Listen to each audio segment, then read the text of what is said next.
안녕하세요. 반갑습니다. 오늘 참 좋은 날입니다. 하나님께서 저와 여러분의 가정에 준비하신 하나님의 은혜와 평화가 넘쳐나기를 예수님의 이름으로 축원합니다. 야고보서 3장 13절부터 18절에 있는 말씀을 중심으로 누가 지혜와 총명이 있는가? 라는 제목으로 말씀을 나누고자 원합니다. 이 지혜와 총명이 있다라는 부분은 지혜와 총명이 없다라는 말로도 해석할 수 있습니다. 누가 있는가라고 하는 것은 알아보기 위한 질문이 될 수 있지만 강조하기 위한 질문이 될 수도 있습니다. 여기서 너희 중에라는 말을 쓸 때는 바로 앞절에 보면 내 형제들아 이렇게 표현하면서 어찌 무화과 나무가 감람나무 열매를 포도나무가 무화과매를 맺겠느냐 이와 같이 짠물이 단물을 내지 못하느니라고 말하면서 내 형제들아 라는 말을 쓰게 됩니다. 그러니까 너희 중에라는 말은 내 형제들인데 그 형제들이라고 하는 부분은 누구라고 그랬습니까? 바로 예수님의 피로 말미암아 새로운 가족들이 된 것입니다. 새로운 공동체가 됐다라는 말하는 것이고 이걸 우리는 교회라고 말하는 것입니다. 그래서 하나님 백성된 저와 여러분이 이제 형제 자매가 되어졌습니다. 그래서 교회에 오면 형제님 때로는 자매님이라고 말할 때 그 의미가 있는 것이죠. 사실상 형제라는 자매라는 말은 부모님의 피를 나누어 받은 사람들을 형제 자매라고 하는 것입니다. 그래서 육체 가운데서 우리가 태어날 때는 부모님의 피를 받았기 때문에 형제 자매가 되거니와 그러나 영적인 부분 속에서 또 하늘로부터 온 새로운 생명, 중생에 하기 위해서는 바로 육신의 부모로부터 온 피가 아니라 하늘로부터 온 피예요. 어떤 피예요? 성령으로 말미암아 우리에게 온 것입니다. 그래서 예수 그리스도의 피가 십자가에 못 박혀 죽으심으로 흘려서 우리에게 증거가 되어지는 것이죠. 마치 임방과 문설주에 어린 양의 피가 묻은 집안에 생명이 있습니다. 죽음이 물러갑니다. 이와 같은 모습이 바로 우리에게 형제 자매라고 하는 하나의 공동체를 만들어냈다는 사실입니다. 그래서 이제는 예수 그리스도의 피를 의지해서 구원받는 한 사람들, 그걸 너희 등에 라는 말씀, among you라는 말을 쓰면서 바로 지혜와 총명이 있는가라고 묻는 것입니다. 있는가라고 했을 때 결국은 있으면 좋겠다. 아니면 그렇게 되기를 바란다 라고 하는 강력한 마음의 열망이 있는 것입니다. 그렇다면 이 지혜와 총명이 도대체 무엇일까라는 부분입니다. 지혜는 wise라는 말을 써서 결국 우리가 다 알고 있는 해박한 지혜에 대해서 해박한 모습을 갖고 있는 것을 얘기하고 또 총명이라는 것은 밝음을 얘기하는데 여기서는 wise와 understand이라는 단어를 쓰게 됐습니다. 그러니까 지혜로운 사람은 어떠한 사람인가 and로 연결돼서 그리고라는 말을 쓰지만 그래서 wise와 understanding이 다른 것처럼 느껴지지만 때로는 강조점을 줄 수도 있다는 사실이죠. 그래서 지혜로운 사람 누구? 총명한 사람 누구? 그래서 마치 다른 것처럼 느끼게 하지만 사실은 하나다. 지혜롭다고 하는 것은 결국은 어떠한 모습이 있을까 했을 때 총명한 사람이다. 총명한 사람은 우리가 쉽게 이해하기 위해서는 understanding이라는 말을 쓰고 있기 때문에 NIV 성경에서는. 그렇다면 우리가 그 단어를 중심으로 본다면 무엇일까? 바로 지혜롭다고 하는 것은 진짜와 가짜를 알아보는 것이죠. 지혜는 구별할 수 있는 능력이 생기는 것입니다. 경계선을 하나님 우리에게 주셨는데 넘어야 될 경계선과 넘지 말아야 될 경계선들이 있어요. 이게 지혜로운 사람에게는 보이는데 그렇지 않은 사람은 보이지 않는 것이죠. 양심이라고 한 선에서 우리가 말하고 있지만 그 양심으로는 이미 오염되어 있기 때문에 그 선을 파악하기가 어려울 수도 있습니다. 아니 알면서도 그 양심을 그냥 묻어놓고 가는 경우도 있습니다. 그러나 지혜로운 사람은 양심을 넘어서 가게 되는 것이죠. 일반적으로 사람들에게 하나님이 주신 양심이라고 한 자연인에게 준 그나마 다른 동물보다 탁월하게 준 이 양심이 제대로 작동하면 인간다운 모습을 보여주지만 그러나 그 양심에 털이 나서 작성하지 못한다. 즉 짐승과 같은 존재가 됐다는 표현을 쓰게 된다면 결국은 양심은 더 이상 가치가 없어 보입니다. 양심에 호소한다고 하는 것은 그나마 인간다운 모습이 있기 때문에 양심에 호소하게 되는 거고요. 양심에 호소할 수가 없어요. 양심에 호소하기보다는 차라리 법으로 갖고 가는 것이 더 빠를 수가 있습니다. 그래서 우리는 이제는 그 양심을 넘어선 하나의 모습이 우리에게 지혜다라고 보는 것이죠. 물론 하나님은 모든 인간들에게 하나의 도덕적 규범을 양심에게 맡겨주셨습니다. 그러나 세상에 주어진 자연인으로서 양심의 기능을 오염되어서 못한다면 이제는 하늘로부터 온 지혜가 필요하지 않을까라고 말합니다. 물론 지혜는 땅의 지혜가 있고 하늘의 지혜가 있다고 사실 얘기하고 있습니다. 그래서 우리는 이 지혜는 하늘로부터 온 지혜를 얘기하는 것인데 결국은 하늘로부터 저와 여러분에게 온 지혜는 무엇일까? 그 지혜는 바로 우리에게 주신 선물이 있는데 그게 믿음이란 선물이죠. 믿음을 하나님이 우리에게 주셨어요. 이 믿음은 들음에서 난다. 무엇을? 하나님의 말씀을. 그러니까 우리가 몰랐었는데 하나님의 말씀을 들으면서 우리가 지혜를 얻게 되고 그래서 하나의 이 지혜라는 말은 표현되지도 않아요. 그러나 우리의 믿음도 표현되지 않습니다. 그래서 지혜와 믿음은 같은 맥락 속에서 바라보는 것이죠. 그 지혜가 생겼다는 것은 우리에게 믿음이 생겼다는 것이고 믿음이 생겼다는 것은 하나님 믿음의 시스템 속에서 하나님께서 그 안에 사랑을 집어넣었다. 그래서 믿음이란 단어를 하나의 언약궤로 한번 표현해 보면 어떨까? 언약궤는 있는데 언약궤를 갖고 가도 전쟁에 패하는 경우가 있고 언약궤를 갖고 와서 승리하는 경우도 있습니다. 그러니까 언약궤 자체가 사실은 문제가 아니죠. 그 언약궤에서 말하고자 하는 것은 바로 믿음이란 사실입니다. 하나님 앞에서 언약궤를 들고 갔다는 말은 하나님의 말씀에 순종하고 순복하면서 따르겠다는 전적인 그 모습, 겸손의 표현 속에서 갔기 때문에 승리가 된 거고 믿음이 없는 상태에서 그 언약궤를 갖고 가면 하나의 괴짝에 불과하더라는 것이죠. 따라서 저는 이 언약궤를 바로 그 언약궤 속에 뭐가 있습니까? 바로 만나를 담은 항아리가 있고 쌍난 지팡이가 있습니다. 십계명도 있습니다. 이러한 것들을 바라보면서 우리는 무엇을 생각할까? 라는 부분이에요. 그래서 언약궤라는 걸 믿음으로 표현한다 보면 그 안에 담겨진 건 뭘까? 바로 하나님의 사랑이다. 언약궤 안에 담겨진 건 사랑이다. 무슨 사랑일까? 광야에서 먹고 살 게 없는 250만이 넘는 이 사람들을 하나님 먹여 살리는 메추라기와 만나를 주셨는 그래서 그 만나를 담은 항아리 하나님의 사랑의 표현이었다라는 표현을 항아리 속에 담아보는 것이죠. 그럼 십계명을 통해서는 그 가이드, 키를 안내하는 하나의 원리를 준 십계명이고 그래서 십계명이 곧 사랑이다라는 표현을 쓰게 되고 하나님의 또 다른 사랑에 대해 강력한 지팡이, 아론의 쌍난 지팡이를 통해서 결국은 능력을, 권능을, 힘을, 권위를 주신 하나님이다 라는 사실을 표현하는 것이죠. 그래서 우리가 언약궤는 하나의 외형적인 것이라면 구약에서 언약궤를 주었다고 하나님이 모세를 통해서 말했다면 신약에서는 우리에게 믿음을 주었다고 표현해 볼 수 있는 것이죠. 그래서 저와 여러분의 믿음 속에 뭐가 있다? 바로 하나님의 사랑이 담겨져 있다라는 것이죠. 그래서 기독교에 세 가지 보물이 있는데 믿음과 소망과 사랑 이렇게 했을 때 그런 믿음이 오면서 우리에게 뭐가 들어온다? 사랑이 함께 실려져 있다.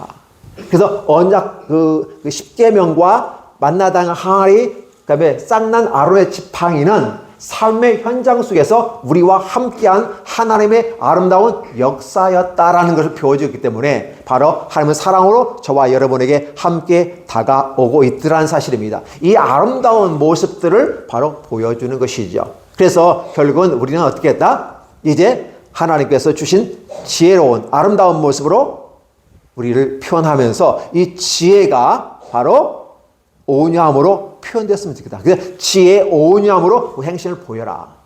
믿음이라는 단어는 신뢰한다는 단어도 있지만 그러나 그 신뢰하기 때문에 그게 동반되는 게 있어요.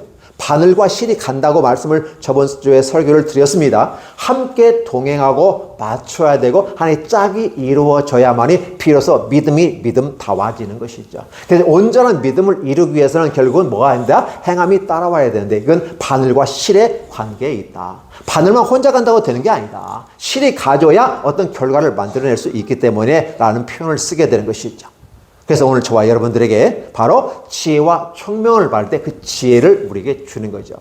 그래서 사실은 이 지혜는 믿음이 우리에게 들어와 있다. 그 사랑도 우리에게 들어와 있다. 하나님이 우리 안에 들어와 있다. 위로부터 주님이 우리에게 오셔서 우리 안에 안착이 되어졌다. 어디에? 우리들의 마음 속에. 우리 마음은 우리가 이렇게 바라볼 수 있는 게 아닙니다. 영적인 세계이에요. 그러니까 하나님과 인간의 교집 합상에서 하나 위치에 있다면 그게 마음인데 하나님이 우리에게 생명을 주셨고 생각을 주셨고 그래서 하나님과 소통과 교제할 수 있는 것이 마음의 장이다 라는 표현을 쓰게 되는 것이죠.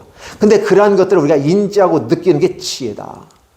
그러면 지혜라고 하는 것은 아까 구별할 수 있는 거다. 어떤 구별이다? 부정과 선한 것을 구별할 수 있고 진짜와 가짜를 구별하는 게 지혜가 라는 표현을 쓰게 된 것이죠. 그러면 지혜로운 사람들은 결국 어떻게 표현되느냐? 깨닫고 보니까 그런 하나님 앞에서 진짜 앞에서 무릎을 꿇고 앉아있는 모습, 그러면서도 사랑과 존경으로 그 하나님을 바라보는 모습, 그 understanding이라고 하죠. 사실 무릎을 꿇었다는 표현보다는 어떻게 돼요? understanding이라는 말이 일반적인 영어 해석하든 이해한다라는 말 쓰게 되는 거죠. 무엇을 이해할까요? 바로 그것은 하나님을 이해하는 것이다 라는 표현을 쓰게 되는 것이죠. 이 아름다운 역사를 저와 여러분에게 허락하시는 거죠. 지혜와 청명이라는 단어는 바로 저와 여러분에게 그렇게 능력의 모습으로 함께 다가오더라는 것이죠. 지혜와 청명 누가 있느냐? 저는 저와 여러분이 지혜와 청명이 있기를 예수님 이름으로 축원합니다. 그러면 그 지혜는 결국은 온유함으로 표현될 수밖에 없다. 진짜 앞에서 가짜는 사라지고 겸허하게 자기를 바라보고 하나님 앞에서 자신의 무능력과 약함을 보이면서 그리고 하나님이 아니면 안 된다는 이런 그 모습 가운데 인지를 하는 게죠. 결국 그게 지혜로움으로 표현되는 거죠. 그러다 보니까 그는 온유함으로 하나님께 쓸 수밖에 없었다라는 표현을 썼죠. 우리는 모세를 바라봅니다. 왜 제가 모세를 쓰냐 하면 모세의 온유함은 하나님이 칭찬하는 것이었어요. 세상에 이 땅에 어떠한 것보다도 어떤 누구보다도 모세보다 온유한 사람은 없었다라는 말을 써요. 사실 이게 말이 안 되는 것 같은 느낌을 많이 받아요. 모세가 성질을 할 때도 많이 있었어요. 이스라엘 백성들이 하도했을 때 성질 나서 반석을 치면서 내가 언제까지 너희를 위해서 물을 내리야 하면서 지팡이로 반석을 쪼개어서 물을 내게 했습니다. 그때 주님께서 모세에게 선한 마음이 있었어요. 네가 네 목소리로 너의 힘으로 네가 하는 것처럼 얘기하고 하나님의 영광을 드러내지 못했다라고 표현하면서 적과 꼬리한 땅에 못 들어가는 이유 중에 하나가 되었던 것이죠. 그럼에도 불구하고 바로 하나님은 모세의 온유함을 지상의 어떤 누구보다도 탁월하다고 표현하는 것이죠.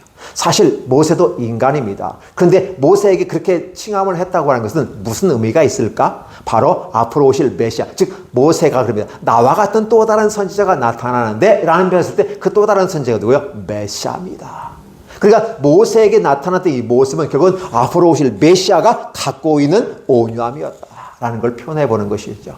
그러면 메시아가 갖고 있는 온유함이에요. 메시아가 갖고 있다는 것은 하늘로부터 온 존재잖아요. 메시아는 아론의 반차를 쫓는 게 아니라 멜기세덱의 반차를 쫓아간 제사장의 반열 속에 썼으며 왕으로 오신 분이 바로 메시아예요. 이 땅에서 만들어진 인간의 세워진 존재의 왕이 아니라 위로부터 온 존재였다는 사실이죠. 그렇기 때문에 오늘 지혜의 온유함으로 행함을 보이라는 말은 달리 뭐랄까요? 이 땅에 주어진 어떠한 노력과 수고로 해서 얻어지는 게 아니다라는 거죠.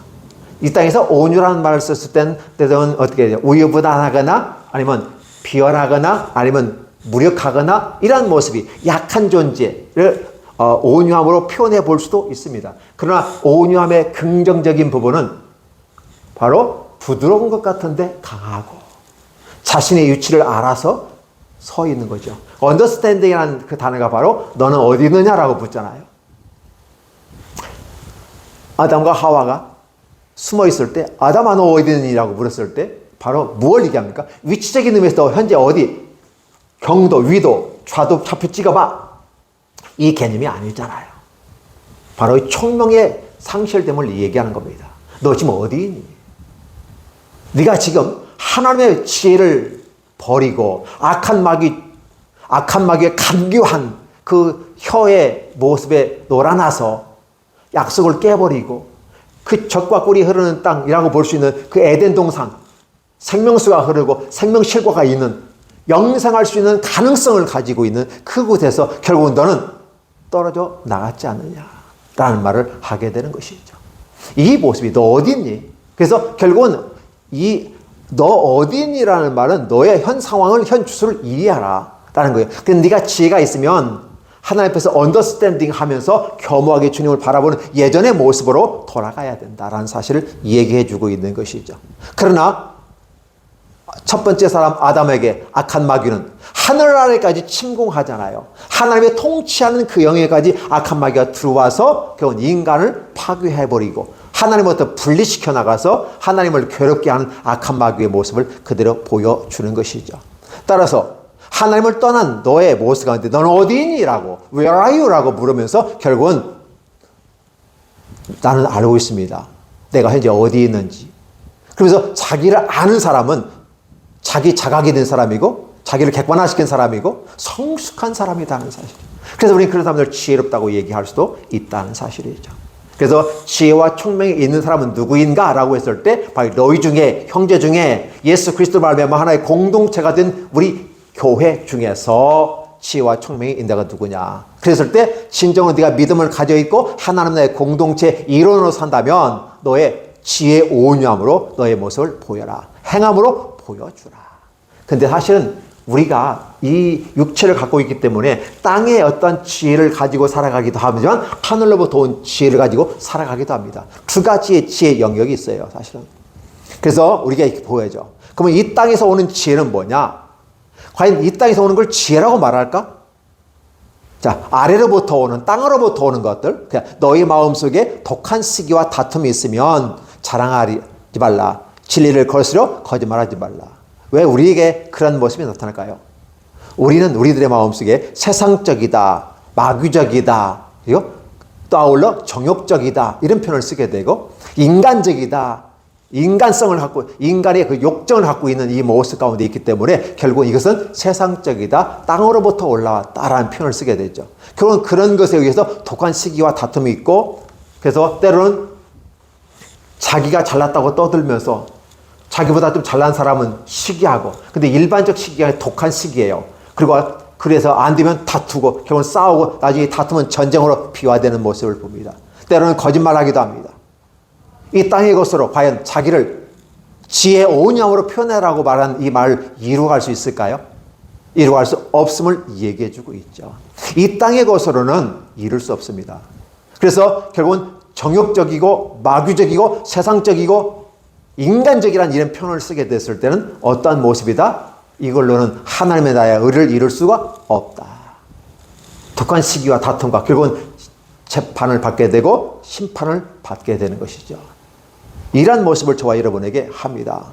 그래서 이런 것들은 세상으로부터 위로부터 온 게 아니고 아래로부터 땅으로부터 온 것이다. 땅의 것이다 라고 했을 때 earthly라는 말을 쓰게 되고요. 그 다음에 정욕적이다, unspiritual이라는 말을 쓰게 되고 마귀적이다, of the devil이라는 말을 쓰게 되는 거죠. 이 말이 어떻게 해요? 에덴 동산에서 있었던 아담과 하와에게 찾아와서 보암직도 하고 먹음직도 하고 나를 지혜롭게 할 맘직도 한지라 라는 이 표현과 같이 일맥상통하고 있더라는 것이죠. 그래 이러한 지혜는 그죠? such wisdom, 이런 지혜. 과연 이게 지혜일까요? 세상에서 오는 이런 것들이 지혜일까요? 아니 지혜라고 말할 수도 있을지 모르겠습니다. 왜? 욕심과 욕망과 마귀적인 것이고 시기와 분투 결국 나만 성공하면 되고 성공하는 비결이 뭐야? 나만 성공하면 되는 거야 라는 이 표현 속에서 우리는 지혜라고 표현해 볼 수도 있습니다. 왜냐하면 세상이 그걸 추구하고 있기 때문에 정욕적이고 욕망적이고 야망적이고 그러면 귀신에 속한 것이고 하나님을 거절하며 거스르며 진리에 대해서 반하고 진리를 얘기하냐고 거짓을 얘기하고 그렇게 나가는 것들을 그렇게 해야만이 지혜롭고 똑똑하다고 말하면서 하는 것이 과연 세상의 지혜인가? 그러면 이 세상의 지혜는 진짜 지혜인가? 라고 한번 질문을 던져보는 것이죠. 아마 저와 여러분도 이것은 지혜가 아니라고 볼 겁니다. 그럼에도 불구하고 이것을 통해서 내가 성공했다면 나는 지혜롭다라고 말하면서 나는 모략가다라고 말하는 거죠. 그렇죠? 나는 지략가다. 좋게 말하면 이렇게 표현합니다. 그러나 마귀에게서 온 것은 어떻게 되다? 간교하더라. 뭐요? 뱀이 다른 짐승들과 비교했을 때 간교하다라는 성경의 표현을 쓰게 되면 결국은 지혜와 간교는 정반대말같이 느껴집니다. 그러니까 지혜는 위로부터 내려온 거라는 사실이라면 간교는 마귀로부터 오기 때문에 세상적이고 정욕적이고 인간적이다라는 말을 쓰게 되는 것이죠. 그래서 하나님의 나라와 이 땅에는 다르다. 그래서 우리가 보면 이 기독교라는 단어를 했을 때도 이건 우리 종교라고 표현합니다. 기독교 할 때 종교를 얘기하죠. 기독교는 때로는 우리가 걸어가는 사람 네 사람 중에 한 사람이 기독교인이라고 말하면서 이 땅의 복음화를 현실화시키자라고 굉장히 한때 들뜬 적이 있습니다. 그러나 그 4분의 1 중에서도 이단 사이비가 있고 그렇죠. 그러면 정통이 있고 그다음에 거기에는 또 세 파가 있어요. 하나의 로마 교회가 있고 개신교가 있고 하나는 종교가 있어요. 그러다 보니까 결국은 이들이 뭉칠 수가 없어요. 그래서 오히려 이단과 정통은 엄청나게 피 흘리기까지 싸워요. 진리를 놓고 피 흘리기까지 싸우는 존재들이고, 그다음에 각국의 종교마다 여전히 마찬가지이면서 과연 기독교가 하나가 될 수 있을까? 기독교는 하나가 될 수 없습니다. 단지 그들은 종교로 모여서 하나의 기독교란 이름으로 문화적인 영역에서 평가를 하고 있을 뿐이죠. 그래서 우리는 이제는 어떻게 된다? 정욕적이고 마귀적이고 이 땅의 것이고 종교적인 이러한 모든 걸 떠나서, 아니 더 업그레이드 돼서 거기서 벗어나서 만유인류 법칙에 우리는 지배받을 수 있지만, 그러나 우리는 최대한 떨어져서 하늘나라 사람으로서, 하늘 시민권을 가진 사람으로서 위로부터 오는 걸 바라보자라는 사실입니다. 그것이 뭐예요? 오늘 저와 여러분에게서 시기와 다툼이 있는 것, 혼란과 모든 악한 일이 있기 때문에 이것을 벗어나자. 이것은 결국은 지혜라고 말하자면 지혜가 아니다. 그것은 이것으로는 우리가 지혜의 온유함으로 우리의 사랑을 표현할 수가 없다. 그럼 어떻게 표현할 거냐라는 표현을 쓰게 되는 것이죠. 그래서 오직 위로부터 난 지혜는 이렇게 표현합니다. 자, 첫째는 성결하고, 다음에는 화평하고, 관용하며 양순하며 궁일과 선한 열매가 가득하고, 그다음에 편견과 거짓이 없나니 라고 해서 8가지 영역에서 언급하고 있어요. 갈라디아서 5장에 보면 뭐가 나오나요? 9가지 열매, 성령의 열매가 나타납니다. 기능적인 역사 속에서 나타난 그런 것들이 거의 비슷하게 나타나고 있다는 사실이죠. 위로부터 난 빛들의 열매, 하나님이 우리에게 준 은사들이 충색이 있다. 그 중에서 가장 먼저 생각해야 될 게 뭐다? 성결이다. 이 성결이란 말을 뭘까요? 섞이지 않았다, 순수하다, 오염되지 않았다라는 표현을 쓰죠. 다른 말로 하면 정결, 거룩 이렇게 표현합니다. 내가 거룩하니 너희도 거룩하라라고 말했을 때 하나님은 그런 의미에서 성결을 얘기합니다. 야고보 같은 경우는 이 성결을 우리에게 경건이라는 말을 쓰게 되는 것이고, 그래서 이제 정신적인 해석적인 의미에서, 이론적인 의미에서는 성결, 거룩 이렇게 말하고, 그러나 실천적인 윤리적인 차원에서 보면 경건이라는 말을 통해서 뭘 얘기합니까? 진짜 경건은 뭐다? 고아와 과부와 나그네를 돕는 거다. 저들이 이 땅의 삶을 살 수 있도록 복지적인 혜택을 주고 저들이 하나님의 사랑을 계속 유지해 나가고 하나님의 백성으로 살도록 길을 열어주는 것이 바로 경건이다라고 말하는 것이죠. 그럼 오늘 저와 여러분들이 성결한 모습이, 거룩한 모습이 있어야 하지 않을까? 이것은 우리에게서 난 것이 아니고 위로부터 온 거다. 하나님이 저와 여러분에게 주신 선물들이다. 이 성결은 결국은 하나님의 말씀을 듣는 자들에게 믿음을 선물을 주셨는데, 그 믿음으로 말미암아 말씀을 들으니까 믿음이 생겼잖아요. 근데 그 믿음 안에 뭐가 있었다? 궤장 안에는 지팡이와 십계명과 깎는 지팡이가 있었던 것처럼 우리 안에 사랑이 같이 동반되었다. 사랑이 있는 곳에 성결함이 있는 것이죠. 사랑이 없으면 성결이 없어요. 왜냐하면 사랑이라는 개념은 단점뿐만 아니라, 그 장점뿐만 아니라 단점까지 가지고 가는 게 사랑이에요. like라는 단어를 쓸 땐 좋아한다 해서 좋은 것만 취할 때 like라는 말을 써본다면, 사랑이라는 개념은 그 like를 넘어서 사랑이에요. 그러니까 단점, 부정적인 건 약점까지도 감싸고 갈 수 있는 게 사랑이거든요. 비로소 거기에 성결이 나타난다는 사실이죠. 그러니까 당연히 이건 이 땅의 것이 아니라 하나님으로부터 온 것이고, 이것이 곧 아가페 사랑이라고 표현해 볼 수 있는 것이죠. 그러하면서 그러한 거룩함과 경건한 우리가 뭉쳐졌을 때 이 땅의 그 다음은 화평이다 라고 하면서 쭉 얘기하는 거죠. 화평은 뭘까요? Peace loving이에요. 평화를 사랑하는 것, 이렇게 되는 거죠. 아니면 뒤에 보면 화평케 하는 자 했을 때는 peacemaker예요. peacemaker예요.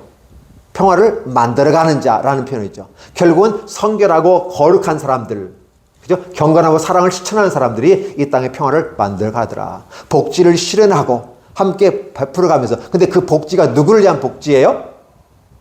바로 하나님의 사랑을 실천하고 하나님의 사랑 안에서 살아가고 스스로 그 길을 독립하여 그 성장에 갈 수 있도록 길을 열어주는 것이 하나님의 나라의 복지의 모습인 것이죠.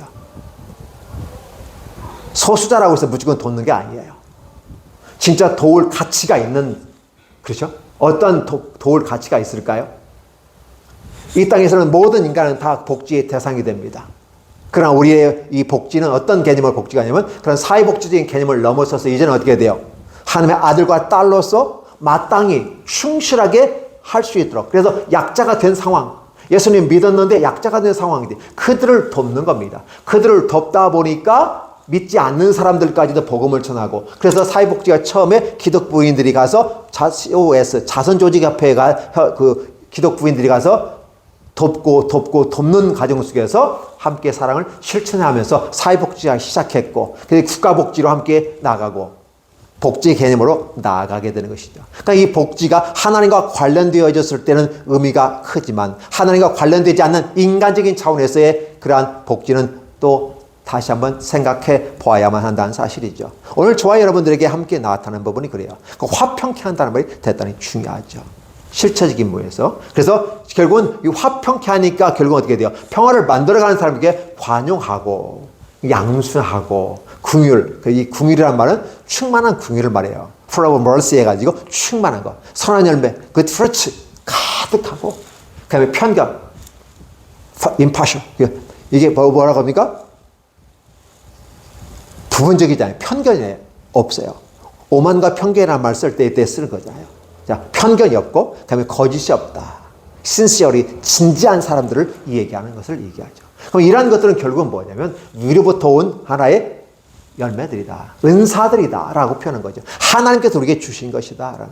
그러니까 결국은 뭐냐면, 사랑을 가진 자들이, 어떤 사랑? 하나님의 사랑을 믿음이란 케이스 안에 담아서 우리 안에 안착시키고 믿음을 가졌어요. 말씀을 들었으니까 믿음이 생겼잖아요. 그래서 우리는 지혜가 생겼어. 왜? 하나님이 진짜라는 걸 알아. 구별할 줄 알아. 그래서 이러다 보니까 지혜가 된 거죠. 그러다 보니까 우리가 어떻게 오냐므로 understanding. 하나님 앞에서 진짜와 가짜를 구별하고 충성할 자와 충성하지 아니할 자를 구별해낼 수 있는 능력이 생기게 됩니다. 이게 바로 능력이고 이게 파워입니다.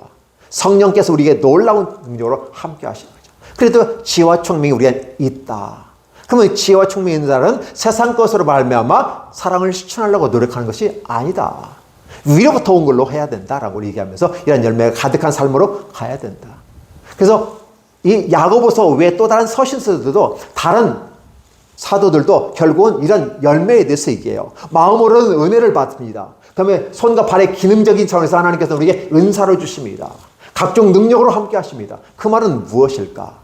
위로부터 하나님의 나라가 임하였다는 사실을 나타내기 위한 하나의 기능, 능력, 표시, 사용할 수 있는 도구. 뭔가 작업을 하려면 도구가 있어야 하지 않을까요?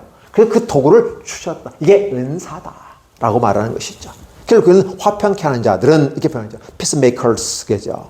근데 그 다음은 어떻게 된다? 열매를 거둔다. 무슨 열매? 의의 열매. 여러분, 의의 열매라는 말 누구에서 주어졌다고 했어요? 예수 그리스도에서 십자가에서 주어진 그 의의 열매를 거두게 되는데, 예수 그리스도 안에 있는 이런 열매들이 오늘 저와 여러분에게도 주셔졌다.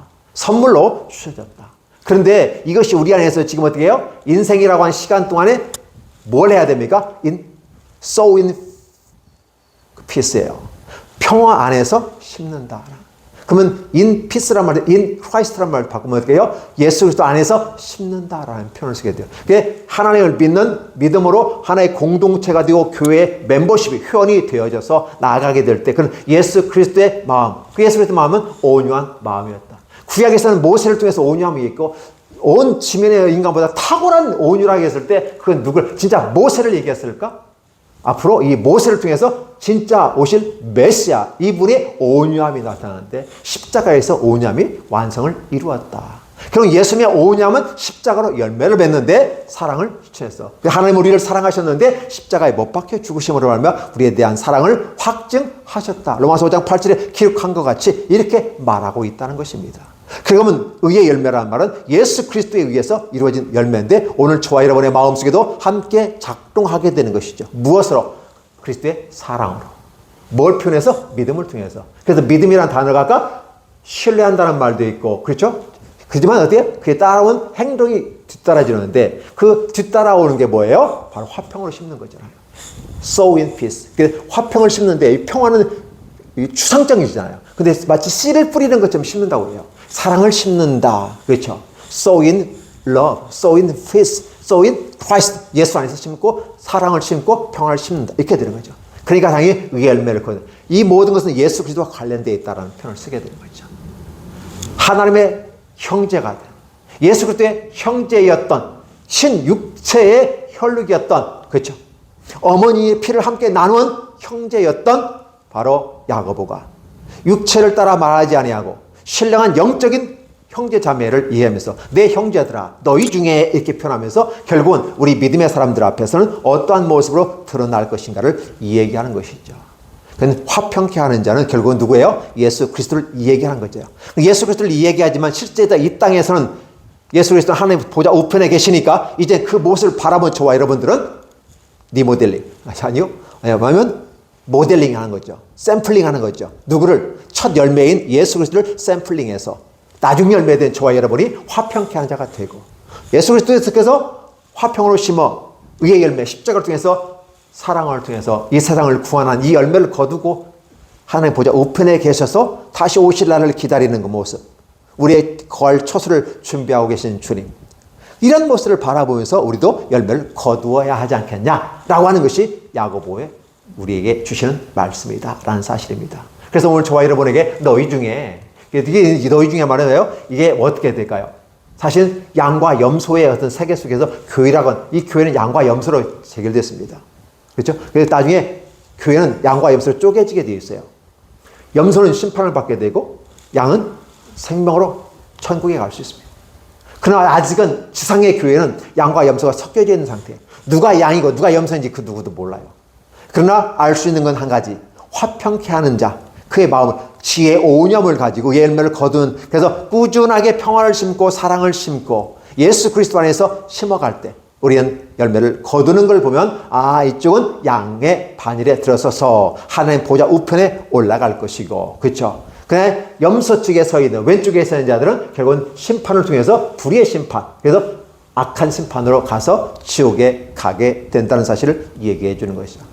거둔다, 열매를 거둔다. 이게 거둔다, 내가 안으로 이렇게 립해가지고 추수한다는 개념을 보다는 raise the harvest of righteousness 해가지고 raise, 계속해서 어떻게 일으키고 부흥시키고, 계속해서 이게 쌓아서 내 안에 내 주머니에 채고 내 창고에 채운다는 개념도 있지만, 그러나 더 나아가서 어떻게요? 계속해서 의의 열매를 이렇게 만들어 확장시킨다는 의미가 더 크다고 느껴지는 것이죠. 영어에서는 그런 느낌을 더 받을 수가 있습니다.